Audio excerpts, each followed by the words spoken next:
Hello. Thank you for clicking on this video.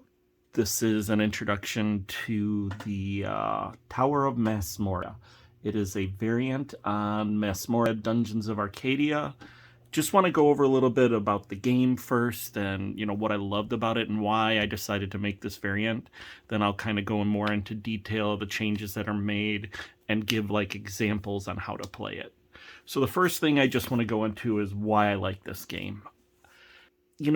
It's a CMON game, so of course, you have the miniatures, which is, what basically everybody knows that company for. They just have so many games now, probably produce thousands upon thousands of miniatures, and this game has a pretty huge number. Each character is well done, a lot of detail, just a lot of character. There's a lot of variety in the characters you get to play and choose, and it's from your classic medieval. They have some kind of more silly or, like a little Elvis clone. Just a lot of different characters out there. You have monsters, you have, dwarves, thieves, little anime thrown in there. It's just a great production and just, I don't know, it's a fun, colorful art style. If you look at some of the details on the tiles that you get to use in the game, you can see the colors. It's kind of got a, not quite anime, but a very cartoonish feel that's just fun, but high quality. Now, the game itself is kind of a dungeon crawl. It's a lot faster than most of your dungeon crawls, but it's a dungeon crawl with randomly generated rooms and randomly rolled monsters. Then, you kind of get treasure.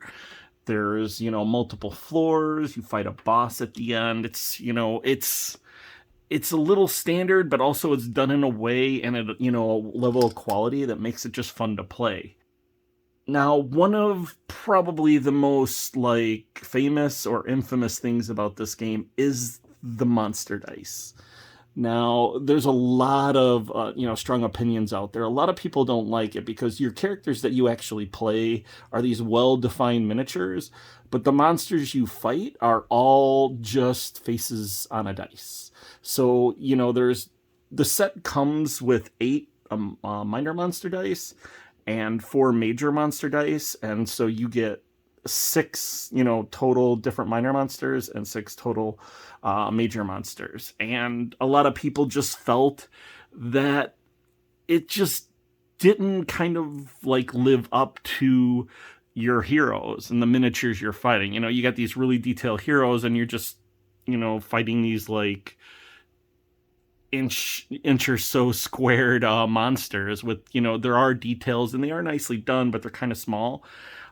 On the other hand, I actually like this. The one thing I really like about it is basically while you're playing the game, even though they are on the dice, there's each monster is detailed and they all have their own little special attributes or powers that they can use. But the one thing I like is you just roll, and then there you go. You got your monster and you're gone. So you don't have to roll for a monster or pull a card for a monster, grab a standee or a mini and place it. It's just ready to go. So it actually helps the flow of the game. That's one of the things I actually really like about this. And again, I kind of, when I see these rolled, I just see the monster that I see on the card, So a little imagination helps, and for me, it works well. And I just like how fast and smooth everything goes, with having the monsters on the dice. And speaking of flow, the game itself is a very fast-moving game. You do have to go through 2 levels within 21 turns, and those turns are, if you have 2 players, basically, you cut that in half. It's about 10 turns each. One person gets 11. So it flows really well. You fight a lot of monsters. Lots of monster spawning. When you kill a monster, you get a card, you get gold. So even though it's spawning a lot of monsters, it's giving you a lot of stuff to fight them. Unfortunately, that's kind of a double-edged sword, and one of the reasons why I made this variant, because you have so many treasure cards given to you, because you have money and the experience goes up pretty quick. I just felt like you don't really get to experience the depth of the characters they give. you end up relying on the treasure cards or using them, and I think that kind of detracts from being able to like notice the difference. I played a number of games, and after a while, I didn't really see that much because I was never really forced to use that much. Because I usually have a treasure card, and I could play that, and that would take care of it. Some of the main things I wanted to do. The first thing would be to slow it down. I wanted it to be a more deliberate pace, a more slow pace, so you're like enjoying the fights a little more instead of just boom, boom, boom, boom, boom, like running through it like a commando. The actual amount of treasure you're given also was just so over the top. I wanted to scale that back. So I wanted treasure to be more valuable. You're no longer getting treasure for every monster you kill. I also wanted gold to be more valuable because you did get it, but you're getting so many treasure cards that it really didn't matter as much to get the gold. So I kind of wanted to make gold important and also treasure very rare. So you get more gold and you get less treasure. In the main game, you'd be able to hold up to 6 treasure cards in your hand at once. I've scaled that down to 3. I wanted to design this variant around using the existing systems in the game and the iconography to make the transition to playing it very smooth and transparent once you learn the new modification and changes.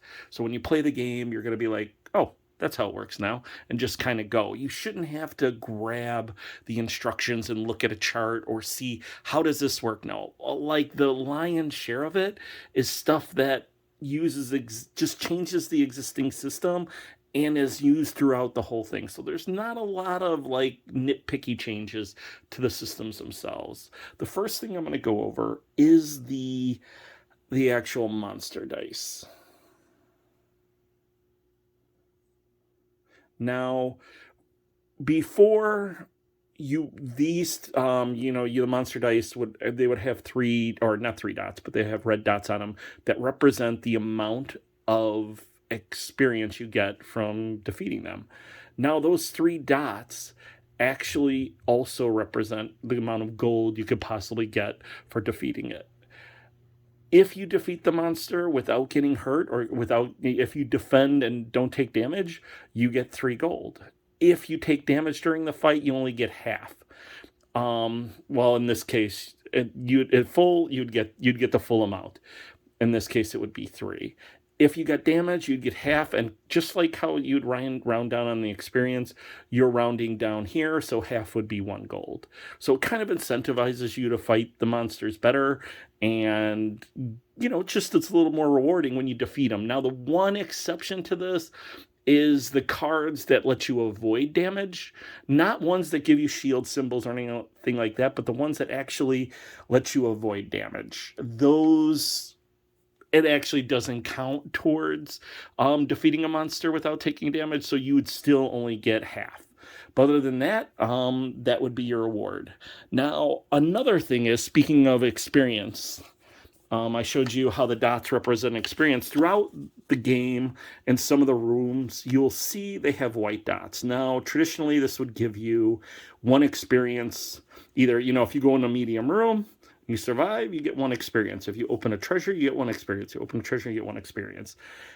Here, in this variant, those are no longer valid. They don't really do anything. So there's no real experience gained from walking into a medium-sized room, nor is there from opening a treasure chest. So all your experience comes from defeating monsters or bosses and traps. The only exception, however, is disarming traps. You still get experience from that.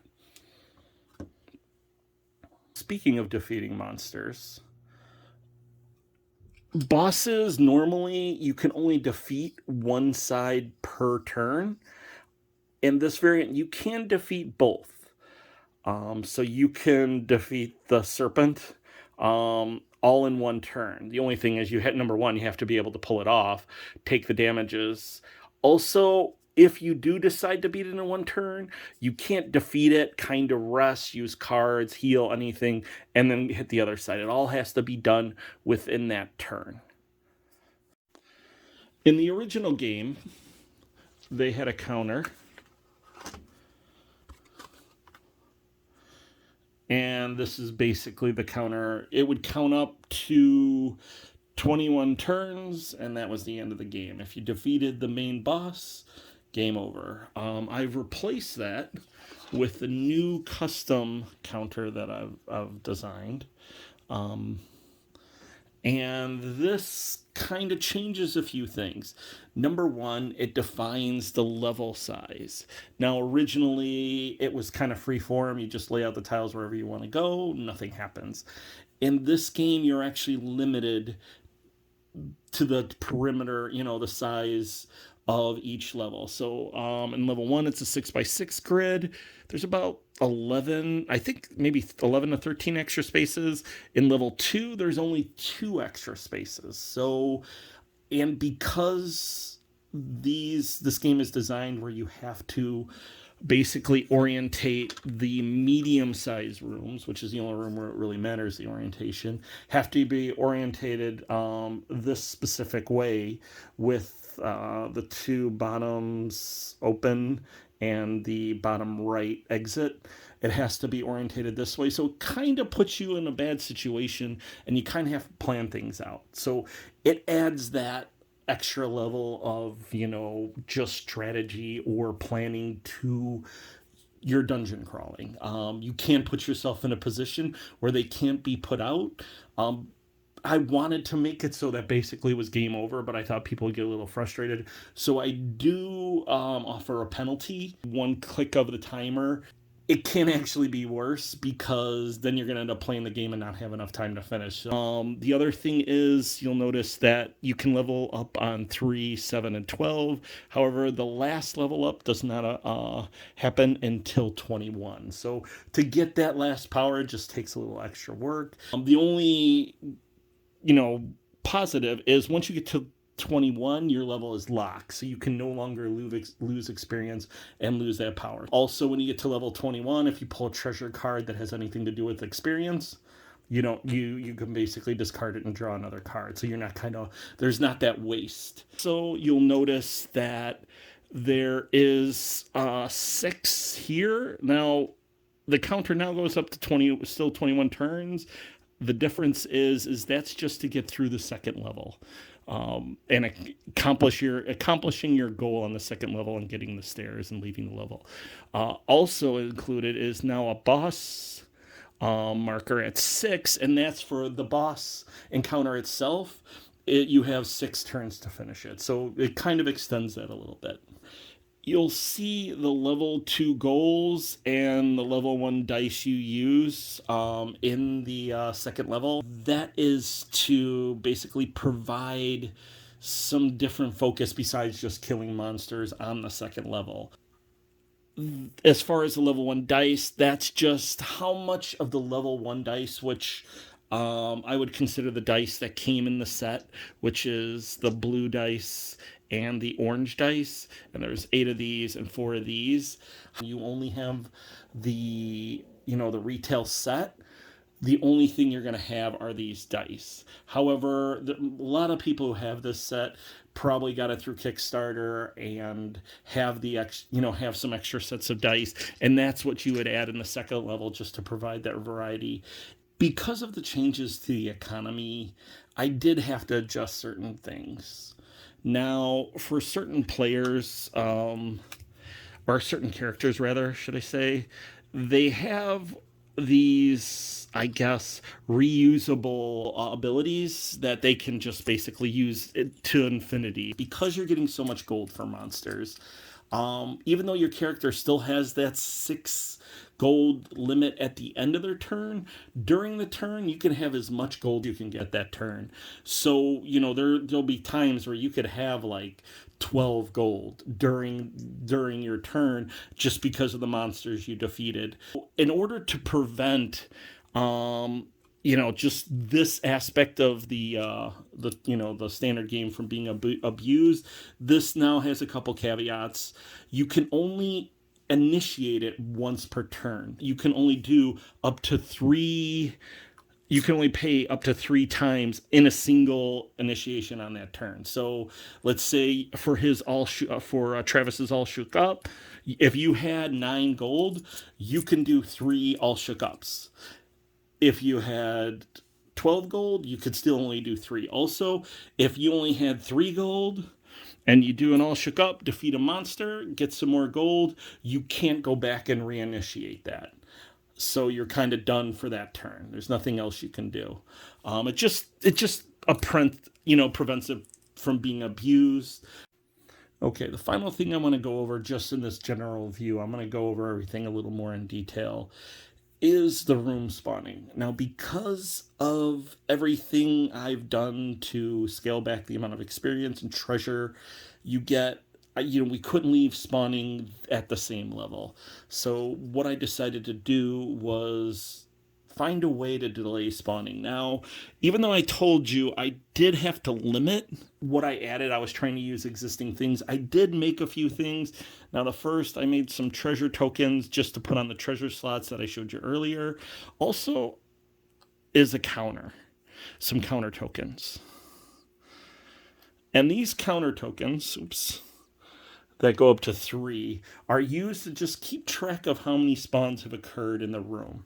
And it's just kind of important because I wanted to limit to 3. So, because there's certain situations you get stuck in a room, and if monsters just keep coming at you, you're never going to get out of there. You're definitely not going to defeat the level and, defeat the goals and get to the boss room. So I wanted to limit that. I also wanted to limit how many monsters spawn, so I had to put in a delay. And so I'll show you what I did here. Now, this is your standard room. And normally what would happen is you can have Mika go into the room. Now, when she goes in the room, a monster spawns. So she gets a little goblin. Now, she could defeat the goblin, and, if she stayed there that turn, nothing would happen. Nothing would spawn. But if she left that, the next turn, or, after her turn, the Dungeon Master phase, you'd roll another dice and another monster would spawn. And just kind of repeat them. Now, what I've decided to do was when you first go to a spawn and you get that goblin, number 1, you want to count how many spawns have been in that room. So this is the first spawn. You throw 1 in there. And also, over the icon for the monster that you're going to spawn, either minor or major, skull for minor and a dragon symbol for major, just kind of cover it with a coin.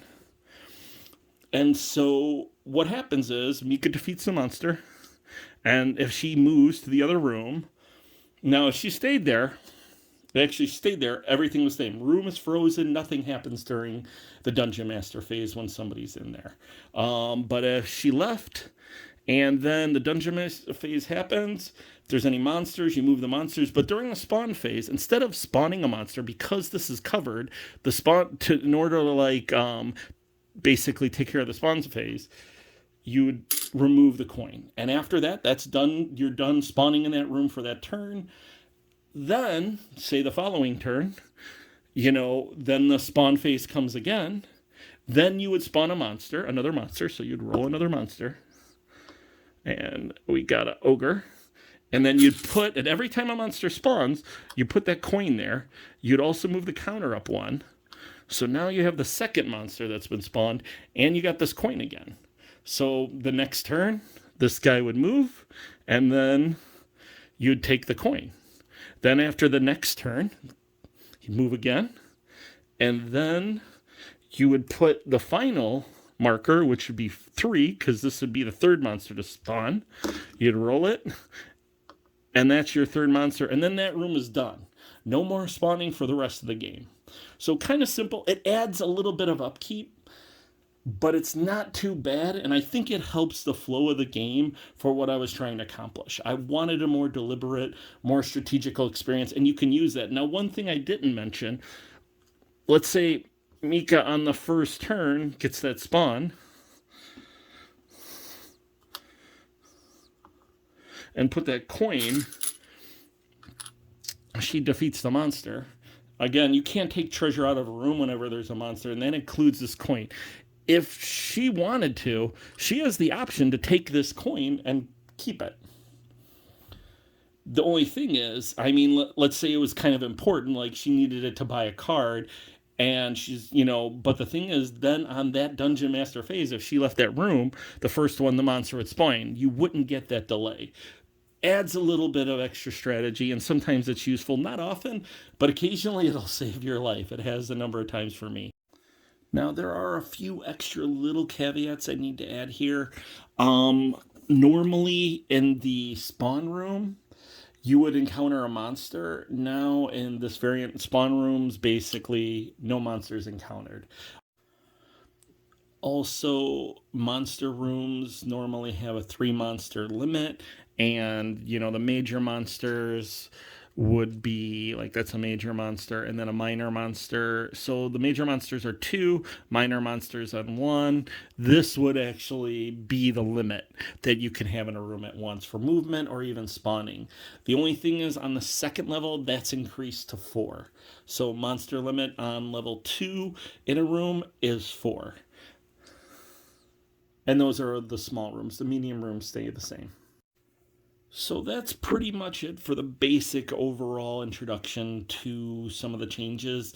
What I'm going to do now is I'm going to go through some specific examples and kind of show you how some things would play out. And I'll do that for the first level, moving to the second level, going to the second level, acquiring a goal, and what happens when you accomplish that goal and how that it plays out, and also the boss room. So I'll kind of go over all that. Now that we've finished the basic overview of the changes that are made, we're going to go through the setup and just some small playthroughs of certain sections of the game, just to show you how to basically run this variant. First thing we're going to do is we're going to set up the tiles so they can be drawn for the first level and then the second level. The first thing we have to do for the first level, you have each tile is numbered by the floor. So this is 1 and that's 2, but they also have indicators for the player count. Now those are going to not be used in the same way in this variant, but basically what we're going to do is, first thing you're going to do is shuffle up all the floor 1 tiles without player indicators. Once you get a good shuffle on those, set those over to the side. You're going to want to have them handy, because then what you're going to do, you're going to shuffle... we're going to shuffle up the level 4 tiles just to draw a single tile to mix with the 3-player tile. So you're going to do a random 4-player tile, which is 1 out of 4 of them, and then put that with the 4 3-player tiles. Then with each level, there comes a stairway that normally would descend, but in this case it's ascending. And you want to mix that in. Now you'll notice that since they have different markers, when you're shuffling it, kind of want to turn your head away and you don't want to see what you're actually shuffling. So once you're done, you just kind of set it next to your other pile where you had, and just kind of set that on top. So then you don't know the order. And so the stairs are in there. And then for me, I have this nice little organizer so I can throw these in here. And the good thing is that you can't see the sides. Unfortunately, the way these are printed, you can kind of tell where the traps are because you can see red from the side. So if you don't have an organizer like this, you might want to find something just to block that side so you can't see what's coming. And as far as the rest of these tiles, you can put these off the side. You're not going to use them for the game. So that's set up. Now, these other tiles here, this is the starting tile. We'll be using this when you start, so you want to keep that separate. And this is basically once you ascend to the second floor, you want to actually have this to indicate where that starts. So we'll kind of set these. You are going to be using these. Now, for level 2, we're kind of doing the same thing we did. We're shuffling up just level 2 tiles without any player indicators. And then we're grouping the 3, 4, and 5 tiles together. And you're just shuffling those up. Again, doing the same thing. Now you notice we're not using those stairs because it's going to be handled in a different way. Those are actually going to come, those are going to be placed into the stack the minute you actually resolve the goal of the level. And again, we'll kind of get to that later. But for now, we're just going to kind of put these these stairs over here. And you can, if you want, do that thing, you know, where you don't look and shuffle. It's not as big of a deal because you're not hiding the stairs in there. So it's not a dead giveaway when you see, you know, the stair tile. So you can just kind of do that, set that, and again, kind of do the same thing, put it in your organizer. Now, what I like to do is before I start the game, I'll like reveal the tile. Now notice that we got a discard treasure card. Now I don't like starting with these, so what I'll do is I'll usually take like, you know, probably 6 or so. You don't want to go too far because then you're gonna mix. You don't want to mix in the level, you know, the 3-player, 4-player tiles, or especially the stairs, because that'll mess things up if that comes up right away. It'll kind of limit. So let's make sure. Yeah, see, we don't have any there. So I shuffled it again. We'll take another peek and see what we get. All right, hang on. This is the downside of shuffling a few items. Hang on. So there we go. Hopefully, all right. So let me take another tile here because I know that it's not.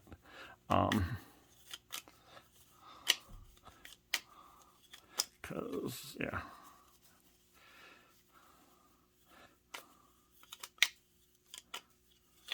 Usually 6 tiles as far as you want to go. Okay, perfect. I got a room. So now we're set. And then we're going to do the same for level 2. Okay, that works out really well. Now, what you can do if you want, I mean, again, you might not have this organizer.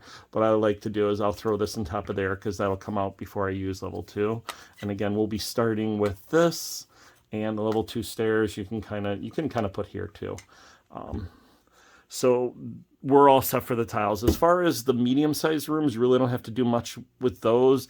They're just you shuffle out as many as you have. Now, if you have just the base game, you're not going to have as many because some of these come with like the adventure pack and some other add-ons.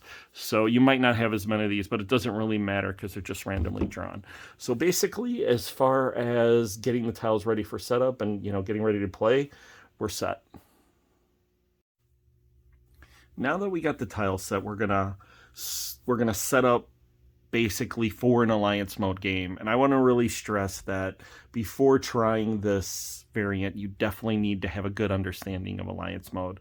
It's recommended that you play through it a few times so you understand the rules and you're not trying to learn 2 sets of rules at the same time. These rules kind of overlay on top of them, and I just have a feeling if you're trying to learn them both at the same time, those conflicts will make things harder. So get a few games under your belt with the alliance mode for Masmorra, and you know, once you're pretty confident you got the rules down, you may have to go back to the rule book. Even I do every once in a while just for some quirky little thing that happens. But yeah, it's a good idea to have a basic understanding of how that mode plays out. Right now I got 2 characters. I got Travis and Mika. Her ability to get traps, to disarm traps easier and you know, unlock treasure easier is just, yeah, very valuable in the second level. Travis is just, you know, an interesting character to play. He has some things that he can do, like moving monsters and stuff that just, yeah, makes getting through the first level, which is kind of important, a lot easier. You'll have your alliance mode treasure cards. That's very important. Now, each character can start with a maximum of 3 cards. And one of the things I've done is I've kind of set the difficulty level based on the number of cards they get. So if they get 3 cards, that would be considered easy mode.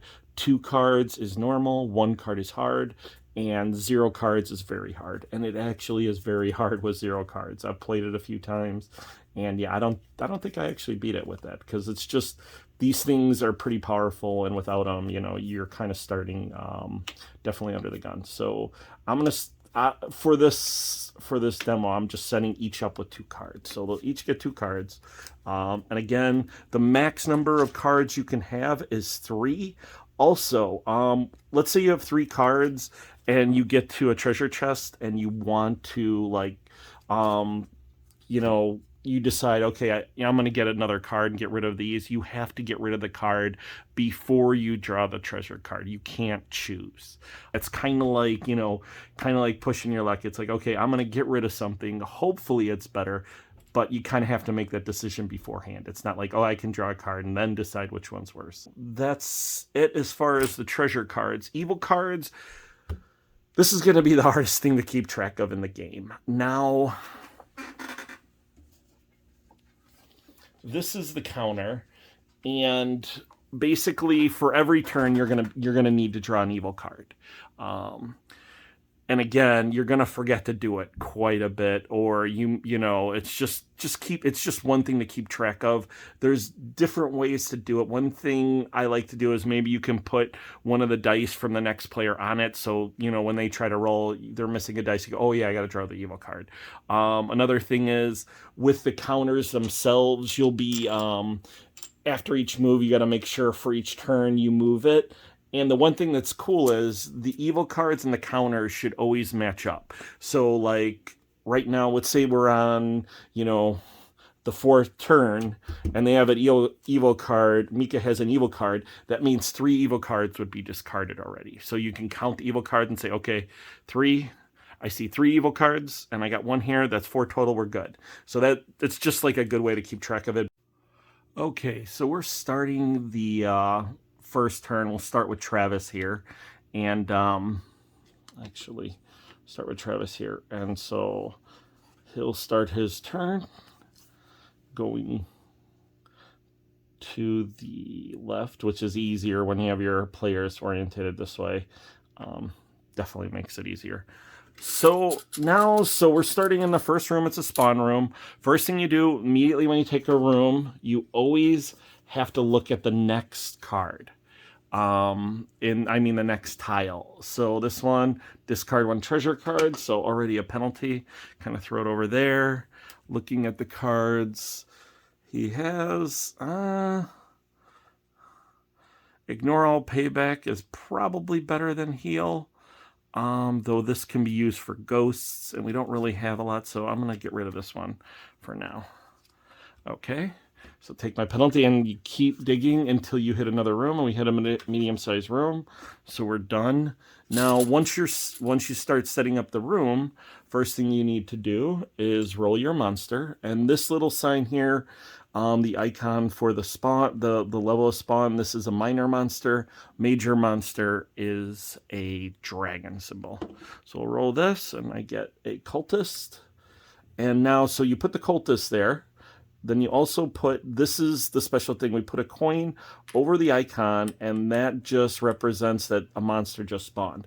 Also, we put a number 1 to say that the first monster is spawned. So there's 1 monster that spawned in that room. So now Travis is going to fight.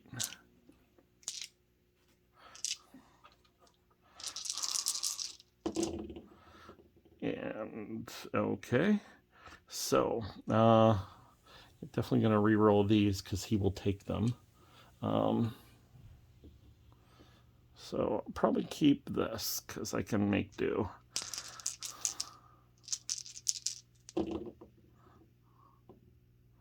All right, perfect. So, oops. You know what? I just flipped that over. I don't know what it was. So, okay, she takes it. So the penalty of not seeing what I did when I grabbed it. All right, so right now, yeah, because her thing is if she takes a potion at the start of combat, we're doing combat now. I'm going to use these 2 ranged attacks. And with ranged attacks, I'm able to knock her 2 health, her 2 defense out. And I do that without taking any damage. So I will get the full 2 gold coins for defeating her without taking damage. And then I'll get the 2 experience, which I'll denote on the actual counter. So that monster's defeated. Now I got to decide what I can do. Since I know I got a medium room coming up, don't have a lot of combat because I have some magic here, but that doesn't necessarily mean I'm going to be able to take on whatever I see in the medium-sized room, so I'm probably going to hold off for now. And I'll just trade these 3 in for some coins. Now, if I wanted to, before I end my turn, I could spend these to buy a card. Oh, and you know what? What did I forget? I told you this. Each player must pay 1 gold for each wound the active player heals this turn. See? And I already forgot, and there we go. So I'm pulling this out at the end, even though it should have been in the beginning. But it just goes to show that, yeah, it happens, and it happens a lot. But luckily, it doesn't affect it, so I don't really need to do anything. We're good. Now I'm going to move over to the second turn and Mika's turn. But before we do that, what I actually like to do, I like to put out the evil card before I do the Dungeon Master phase, just because it's out there and ready. So I'm like, okay, do this. Now I'll do my Dungeon Master phase, no monsters to move. And spawning when a player is in the room, when a player character is in the room, like basically the Dungeon Master phase and the spawn phase are frozen. So nothing happens. It kind of sits as is, and then we move over to Mika. All right, Mika is going to go. She's going to grab a medium room. Medium-sized room, because that's what's there. And now one thing you'll notice, like in the starting room, and I'm not sure if I mentioned this yet, but since this is Tower of Masmorra, you're kind of starting at the front of the tower, so this is kind of the entrance. On this first level, you can't put anything, you can't go down past the entrance. Kind of think of this as the entryway. You can go up to 6 tiles this way and up to 6 tiles deep. You can go 6 tiles left and right, 6 tiles deep, and that's basically it. So I got my medium-sized room. Now here, I'll put my 2 treasures out. 1, 2. So that's there. Now I also got to grab a boss token. And there we go. Got my boss token ready. And let's see. What is the first time the active hero uses each of their abilities, any player must pay 1 additional gold. So basically, if she, right now, her only ability is her default ability, which is being able to disarm traps or treasure chests with any dice. So really not going to be a factor at the moment. So we're going to go ahead and fight this spider. Oh yeah, when you draw the medium-sized room, you do have to remove the tile. And again, anytime you take a tile, you pull another tile just so you can see what's coming up and take any traps or damage if they pop up. So right now I got another spawn room coming up, so we're good to go. So now I'm ready to fight Anti-Bitsy. All right, for Anti-Bitsy, like the game comes with these. Venomous Strike, the hero loses 1 life at the start of combat. So basically, no matter what, I'm getting hit for a point of damage. Which means the ability to get a treasure card from Itsy Bitsy is basically non-existent. You can't get it, because you can't take any damage to get that bonus. Oops. All right, so let's see how this plays out.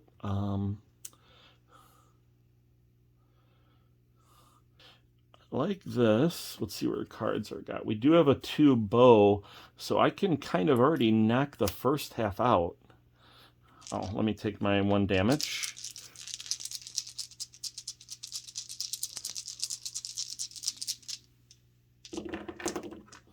Oops, and I'm not going to count that because this was a bow. So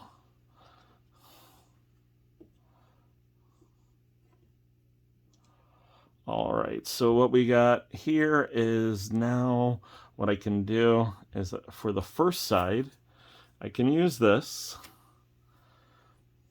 And that's 3 range damage, so that'll knock out that. Now, if I want, I can try to beat the second half in the same turn. Now, since I've already used this card, This is what I have to work with. I have a bow, so I can use my technique here, which is a sword and two shields. I mean, two swords and a shield. So I have 3 attack. Unfortunately, it has 4 attack. I don't think I have anything else to use. So basically, yeah, there's nothing I can do. So I won't be able to actually defeat this monster at all completely. But I did beat the first half, so I'm going to kind of get that. So I'll get the 3 experience for defeating it. I'm also only going to get 1 gold because this monster is 3 dots. And since I took damage in the first half, I'm still I'm still not getting the full gold. So I'll get 1 gold for that. Now, if you want, maybe you can play without that rule. I just kind of play with that rule. So again, if you might not want to consider that. I consider any damage taken from a monster, basically damage. So, but the good thing is we defeated this side. The other side we can still get the full coins for, because that's kind of a separate battle. So that's it for now. I'm going to trade in these 5 dice for coins.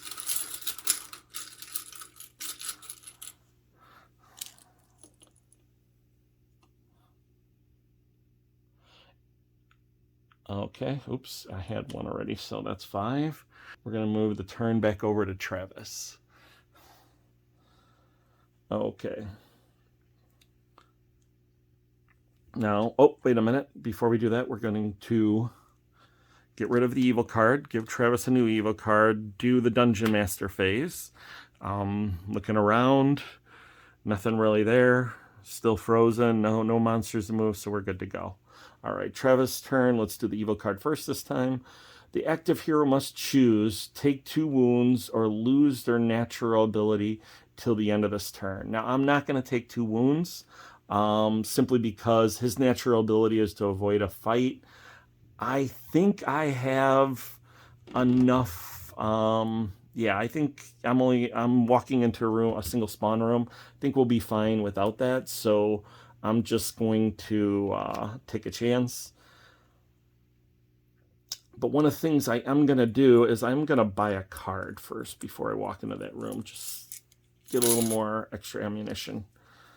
All right, well, not really a lot of extra ammunition, but it will be helpful. This is a move, so I can at least jaunt out if I really need to. So we're going to pull this next tile.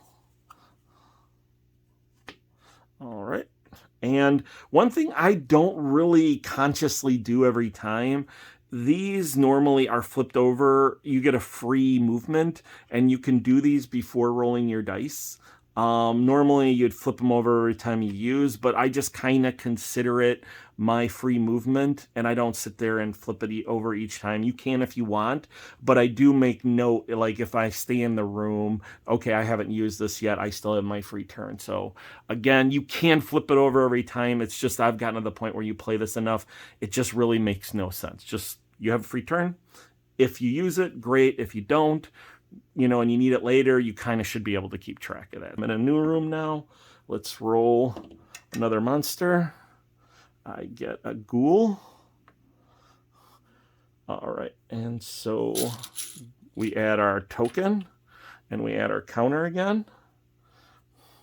And now we fight our ghoul.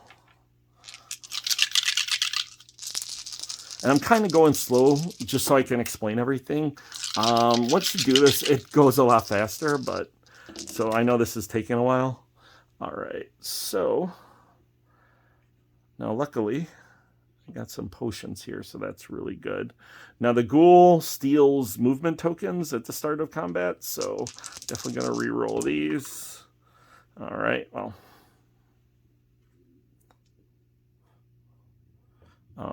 So he's going to steal these. This is already used. So now, I guess what I'll do is I'm going to turn this bow into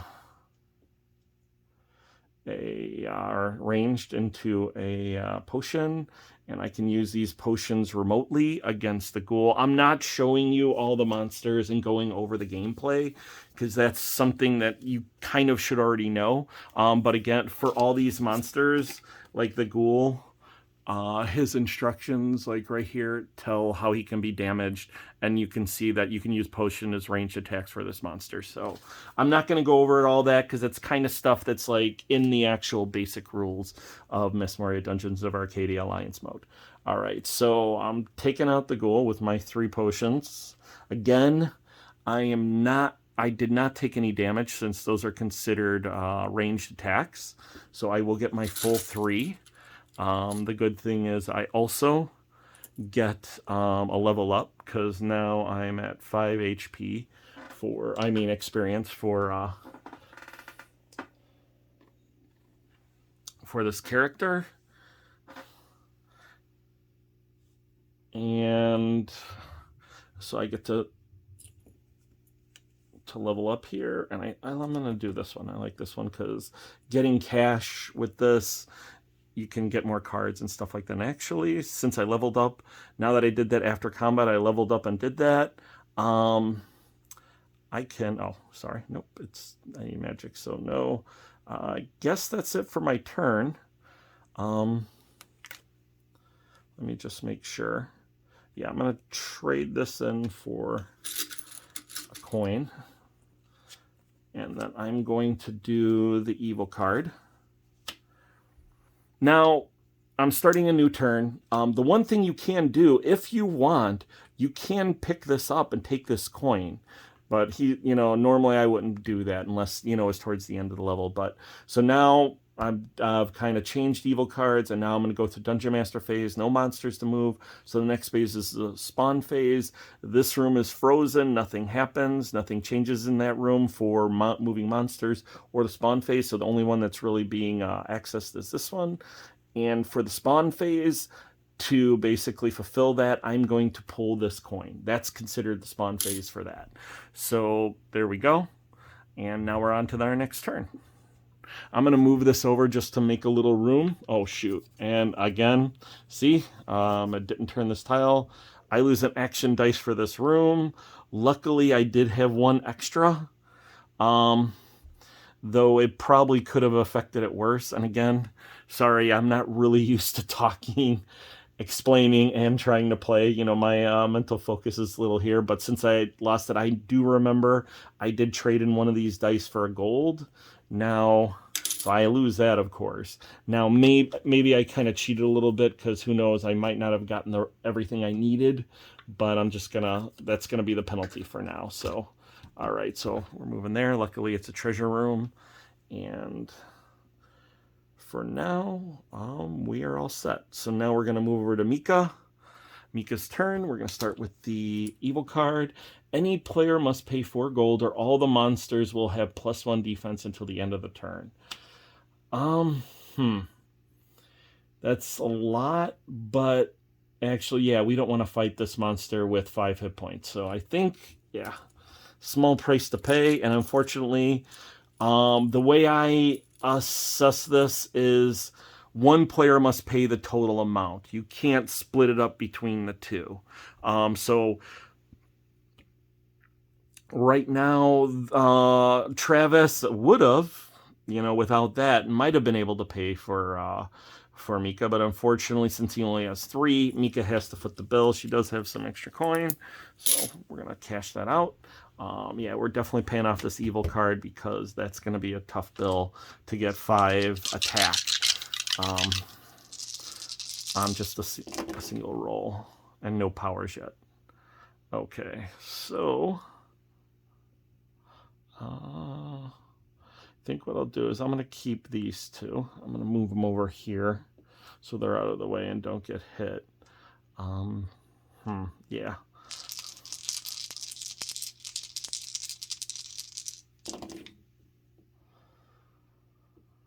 Okay, so we got 2. Oh, that's not too bad. So we got, actually, yeah, this works out. So we got 2 attack. We got 2 magic here. So what we can do is we can use the magic, 2 magics, to change these into ranged, and that gives us our 4. So we take care of the spider, or Aunt Bitsy, and we knock this out. This time, though, we're lucky, so we get the full 4 gold.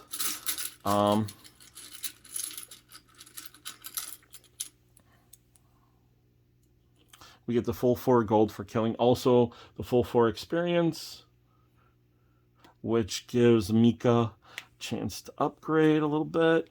I think I'm going to go... Yeah, I think I'm going to go this way. So we're going to go for backstab. And now... So this one's knocked out. And now I think that's it. So we're done with this. Any player, yeah. So we paid this off. She's done with that turn. I don't think she's going to buy a card yet because she can always buy a card the next turn, and it's good to have that cushion just in case, you know, a bad monster, evil card comes up. So the evil card's ready for the next turn. Actually, you might want to put this down so you don't know what's coming up. Well, we're actually considering this turn done, so her turn's done. So this is up, ready to go. Now we're gonna do the Dungeon Master phase. First thing we're gonna do, move monsters. No monsters to move. So next is the spawn phase. Again, this room is frozen, but this is not, and there's no coin there, which means we spawn the next monster. We get a ghoul. Whenever a monster spawns in there, you add a coin and update the number. And so we had 1 monster spawn before, now we're on our 2nd monster. And there we go. So that's it for this turn, and now we're moving on to Travis. Okay, so Travis's evil card. Any player must pay 3 gold or a major monster immediately spawns in the same room as the active hero. Oh, wow, yeah, so we're definitely going to pay this. It's just a matter of who. Really, 3 coins aren't going to do Travis much good right now. He does have a treasure chest coming up, so he's going to get another card soon, hopefully. So yeah, what I'm going to do is I'm going to have Travis foot this. He's going to pay this bill. And so this evil card's paid off for now. And we're going to move.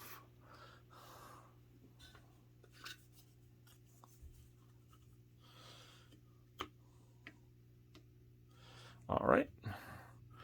We put our treasure token down. And then this is not a spawn room, but it does have a monster icon, and that indicates that a monster's in that room. So we get another cultist, and we're gonna go fight.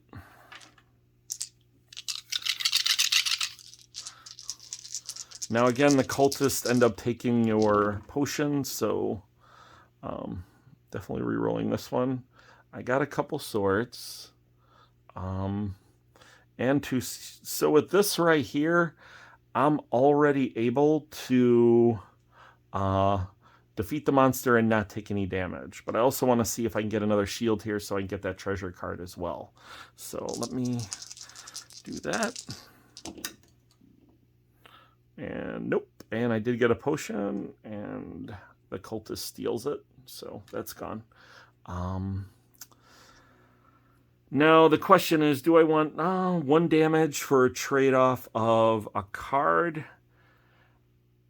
And yeah, I think it's good to get the card. It's really hard with the way this game's laid out as far as backtracking. So if you can pick up the treasure in the room, it's better to do it. And I think that's what I'm going to do. So what I'm going to do is I'm going to use this technique to get my 2 swords and a shield. So that will knock the cultist out. I do get my 2 experience, which thankfully does bring up Travis's next level. So he does get that upgrade to the next level. All shook up, which is a great power. And yeah, I'm going to avoid the responsibility joke. So he has left over. Oops, I think I hit one of these dice. Sorry, this was a shield. So I'm going to, because I had 2 shields, so I'm going to use this to get this treasure card, take this out to show that I got it. Give Travis another treasure card. Has 2 things left over. That's going to be 2 coins. And that's basically it for Travis's turn. Oh, you know what? I do need to get the 1 coin from defeating the cultist. So Travis has 3 coins. End of the turn. I'm going to get rid of the evil card. Draw the new one for Mika. Now I'm going to do the Dungeon Master phase. We do have a monster this time, so we're going to move this monster. Boom. Now for the spawn phase, we have 2 rooms that have a token. So you take these tokens away for the spawn phase. Throw these in there. Next, and that's basically it for the phase. And now we're going to move over to Mika. And there's something special about this room here. This is a basically, I guess, a teleport zone, a room. If you have a magic cube, you can teleport. Now, normally in the original Alliance mode, when this came up, you would spawn a monster in here. But for this, I actually wanted a few spaces that, you know, that basically you don't have to do anything. So this is kind of like a free tile. Mika's turn. She can move now or roll now. Now, she only has 1 treasure card.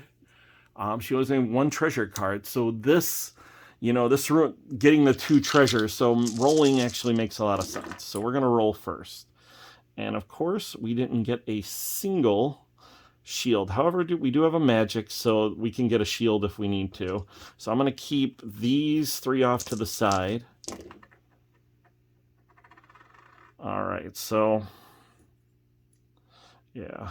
I think what I'm going to do is I'm just going to turn this into a shield. So we're going to unlock that. We're going to use the magic to change that into a shield. That'll give us, so we take the tokens off and we give our, oh, you know what?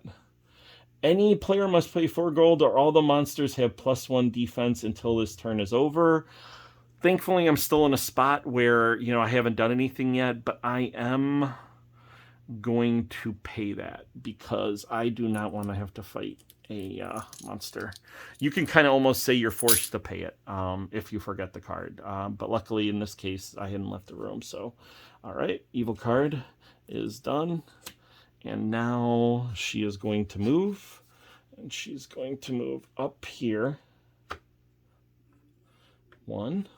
I have to flip this over. Trap. Boom. I'm going to throw this here. So now she gets a damage. And that kind of interrupted your movement. So that in itself is an interrupt. So I consider that, you know, stopping your movement. Treasure room's up next. So she's kind of stopped where she's at here. I'm not sure if that's the case. Maybe in the Alliance rooms it might be different. But I consider getting hit by a trap kind of an interrupt for your movement. Kind of makes sense. So now what we have to do is disarm the trap. So we don't have to take 1 damage later the next turn to leave. So she is going to use her 2 magics to change these 2 bows into what's needed. Oh, wait a minute. I take that back. She doesn't need to do that because she has a special starting ability. May use 1 of your action dice as any symbol. So we didn't have either, so I can use 1 of these to turn this one into a magic potion. And then I can use any one of these to do this. So that's not too bad. And so that's done. And I get 2 experience for that, which pushes her over to her 2nd power. So she'll get Thief's Luck. And I do have 1 dice to trade in and to get a coin.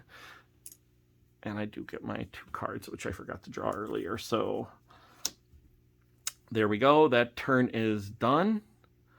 And now we're going through the Dungeon Master phase again. Okay, so let's get rid of this. Draw the dungeon card here. I'm going to put it here so I don't forget it. Yeah, finding some kind of system to make sure you read these before you start your turn. Whatever works for you, just you got to do it. All right, so we're going to Dungeon Master phase now, And that's going to be movement of the monster. Now we have we just spawned. So we did the movement, so that's the only monster move. Now we have to spawn 2 monsters. Now, since we have to, both of them are open, 2 monsters are going to get spawned in these rooms. I usually just roll the dice and kind of put them in whichever is closer to the orientation. So I'm just going to do that like there. And for this one, we're going to change a 3. So that means this room is done. The third one's done. You don't do anything. You don't add a coin for when it spawns when it's on the third one, because you're no longer going to be spawning monsters in there. But for this one, since we are moving to 2, and since it is a spawn, we are adding that coin. And if we hadn't have done that, there would already been, Travis would have had to deal with, a lot more monsters already. So this kind of prevents just all this buildup, and again, gives the players a chance to move through the dungeon and explore, but also, basically sometimes they'll get tripped up if they stay too long and try to get a treasure or something like that the next turn. So, all right. And now it's Travis's turn. So this is pretty much as far as I'm going to go with the start of it. I wanted to show you basically how this coin system works and how the counter system works. So we've kind of gotten to the point where, we've seen 3 spawn, you've seen the third counter go up. The fact that you don't put a coin in there. I did mention that, if the player's in the same room, they can grab the coin that they want, but when that spawn turn comes around, there won't be that delay, so they're kind of taking their chances with that. There are instances where you need a coin where you can do that, and it's actually valuable. And so I just wanted to kind of play that out. So as far as, the start of the scenario, we've kind of gone through everything. The next thing we're going to go over is what happens at the end of the first level when the stairs come up. All right, we got everything set up here for the end of the level of the first floor, and it's going to be Travis's turn. He's going to be going into the next room. So he's going to use his free movement to go in here. Now we're going to flip up this tile. And, okay, so we see a stairs, so that's coming up. Now the stairs signify the end of the level. The next person who moves into another room, that's going to basically end the level as far as spawning and any new tiles being drawn. So that's kind of like basically once the stairs are there, nothing else really happens outside of what's already on the board. So for now, we're just going to go through what we normally do. Since he walked into a spawn room, we are going to put our little token here for the spawn. We also are going to roll a monster, and we're going to say it's a skeleton. We also need to include the counter for the room. And he's going to end up doing a roll, and I kind of have this laid out, and we're going to say he ended up with this roll, which isn't extremely helpful right now for against the skeleton. Skeleton's immune to ranged attacks, so these are going to be useless, and these aren't going to do much good to fighting him either. But the one good thing about Travis is he has a power that allows him to avoid combat with a monster. So he can use the shield, and he can just kind of ignore combat with the monster and do whatever he needs to do. So he can move to another room, because he already used his free movement to move here. So he has these movement icon. He has a movement dice to move, and he can move here, and he goes up the stairs. Now, if there's a monster in the room when he goes up the stairs, regardless of how he moved past it, if he took damage, used some kind of power to avoid it, or has something that card to avoid damage, avoid fighting, the only thing he could do to avoid this monster following up is move the monster to another room. He does have that power, but let's just say he didn't have the cash to do it.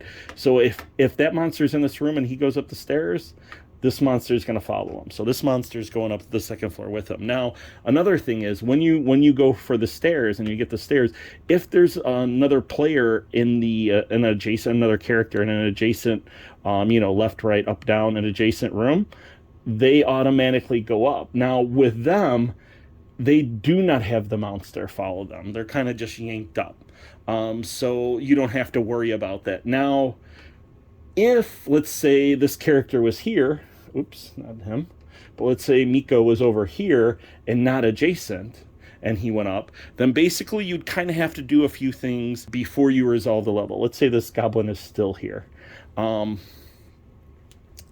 One thing is all spawning would stop, so no more monsters would spawn.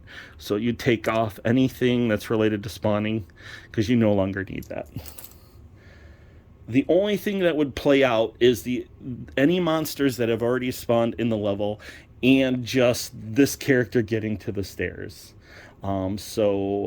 Basically, these would continue moving on just as they would. Like if this was the end of the turn, then you would have the Dungeon Master phase here. Here, no real Dungeon Master phase on the second floor. And you would just kind of play this out as you start playing out the second level with this character. But just the monsters that are still on the floor, the first floor. Nothing new will spawn. If there's treasure, like if there's treasure still available, that character can still get it. But again, you don't want to waste too much time on this level because, that timer's ticking down and you really need to get out of there. But yeah, so like, let's say Mika ends up getting the dice, kills them, and has the movement to move here. Boom, they're up, and then you just break down the level, you're done.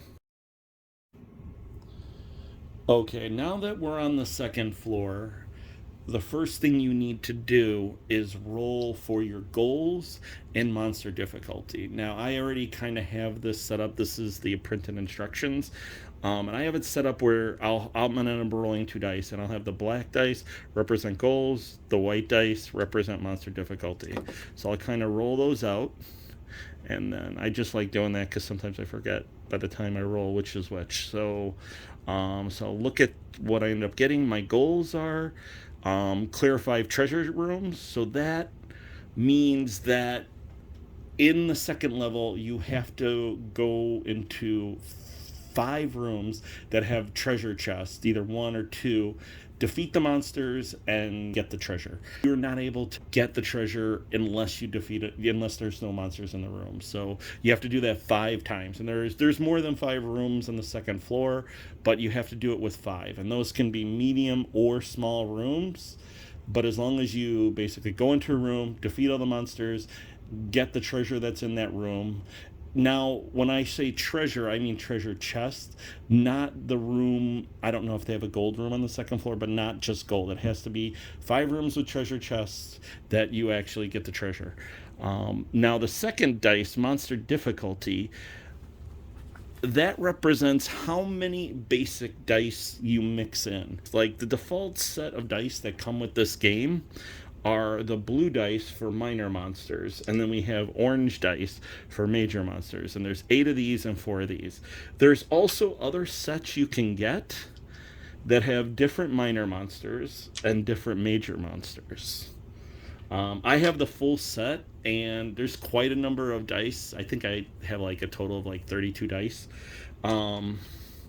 Total, so, and a lot of different variety of minor and major monsters. So if you do have a lot of this dice, this is basically saying that how many of these existing the basic dice that come with the set, the original minor and major monsters from the blue and orange set, you're going to mix in with all the extra monsters you have. And for here I got a shield. That means that it's normal. So I am going to end up mixing half the dice of and it's like listed on the instructions, but it's going to be half the monster dice. If it was easy, it would be all the first level dice. If it was hard, it would be none. It would be all the extra dice you have. Again, if you don't have extra dice, you don't have to worry about this. However, you do still have to roll, because one of the goals is if you roll doubles with these 2 dice, and that would make you have to clear all the tiles from the second floor. So everything, you'd have to get to the bottom tile. It's a lot of tiles to go through, so it's a lot harder. And by default, it would make this easy, which would mean you'd mix in all the pre-existing or the default dice that come with the set. Hopefully that makes sense. But Yeah, so that's once you have that goal, you kind of just have to set up something. I usually leave the dice indicator on the actual counter here to kind of note which one it is. So I'll put this here to let me know that. Oh, I forgot we were doing clear treasure room. So if it's this, we'll do. Oops. We'll do clear treasure rooms there. So I know. This counter is one of the previous ones I printed. I haven't printed out a new one yet. The new one does not have this center listing, which I took out just because it made the game too hard. So just ignore that. But so now that we know the goals, you can actually just start playing the second level the same way you did the first. The only thing that might be a little different, I think one of the rooms shows two monsters that has both minor and major monsters. So this, I showed you the symbol earlier. This symbol right here is the major monster symbol, so you just put the coin on top of that. But there is one that has two monsters. It has both the minor and major monsters. And for that one, you would just, it's right here, you would just treat this the same. Even though it has two monster sets here, you would just put a single coin. When you've completed your goal, so let's say you did you clear 5 treasure rooms, you're on the 5th treasure room, and you clear those treasures. What you would do is the minute you clear that 5th treasure, you would throw the stairs that you put aside earlier on the top of that second level stack. So that would be the next one that comes out, and you just play it accordingly. So if you had just got your 5th treasure and you still have some movement, like you have a dice with movement still available, you can actually go out and lay those stairs. And once you go to those stairs, that basically is it for the level. You don't have to worry about the other player finding those stairs or anything like that. You just go straight up to the boss encounter from there. So both players go, you break everything down, there's nothing else you can do. The minute you move and draw this tile out, that's basically the end of the second level. Okay, so you've gone through the second level, you've gotten to the stairs. Within that 21st turn, you've gone through that. You're kind of zapped up to the main boss chamber, but it plays out a little differently. Going up to that chamber, it allows you to heal.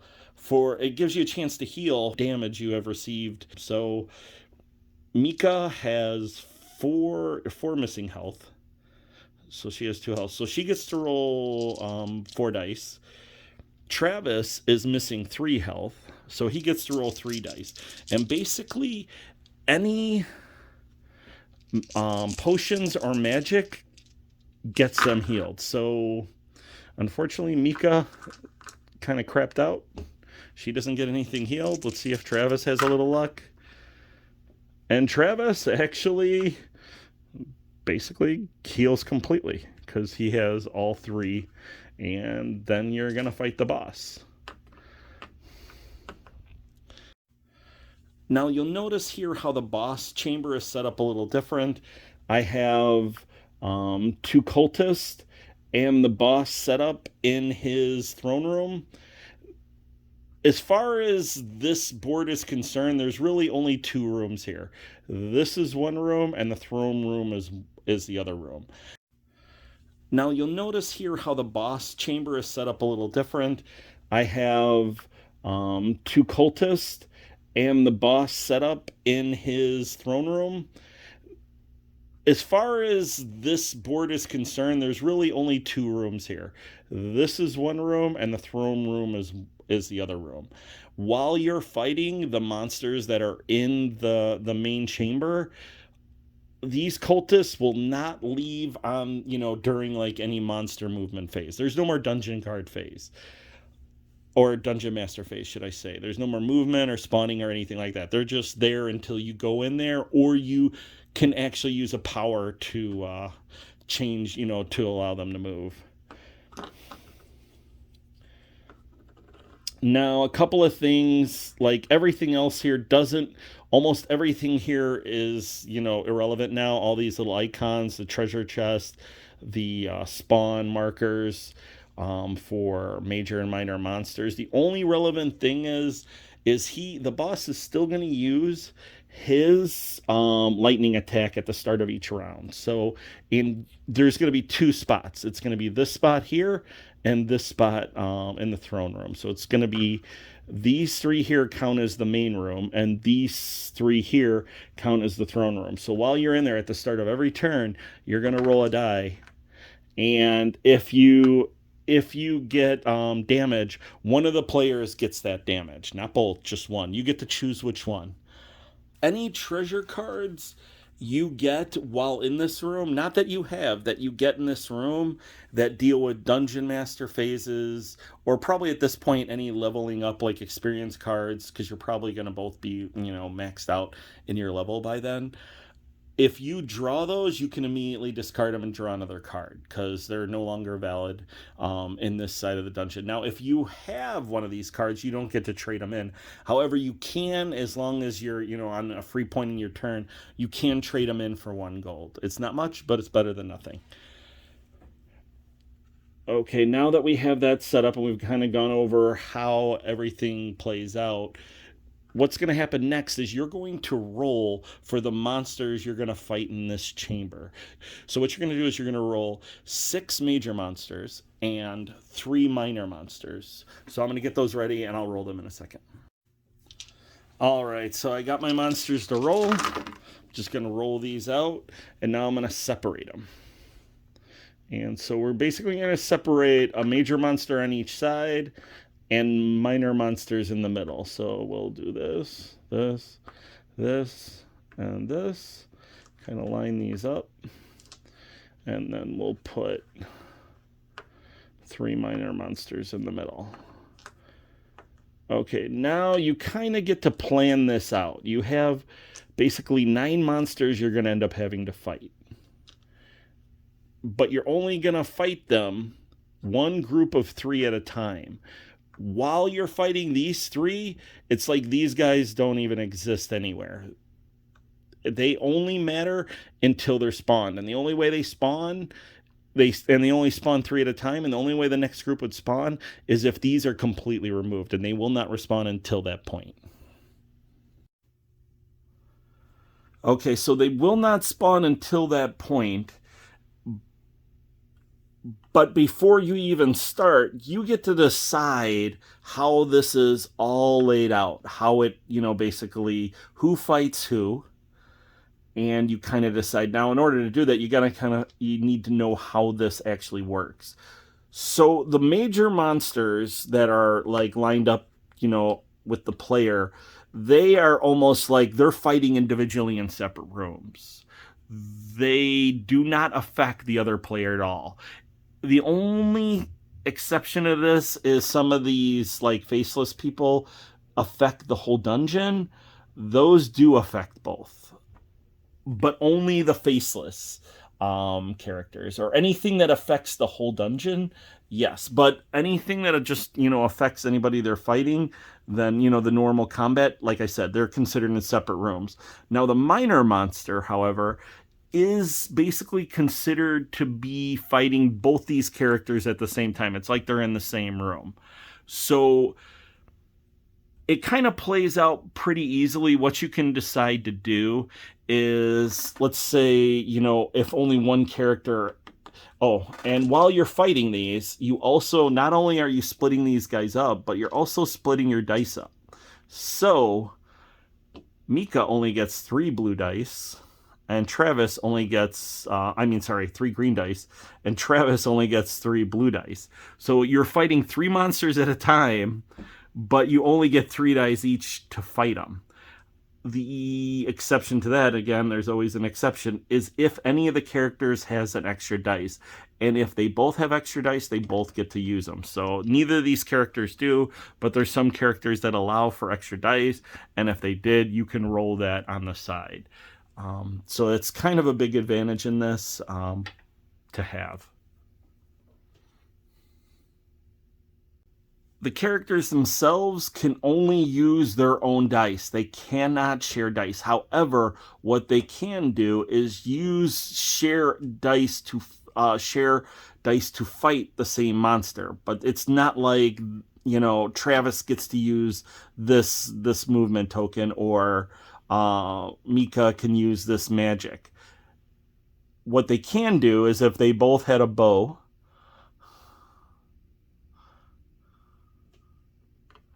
they can use those bows together to knock out this monster and not take damage.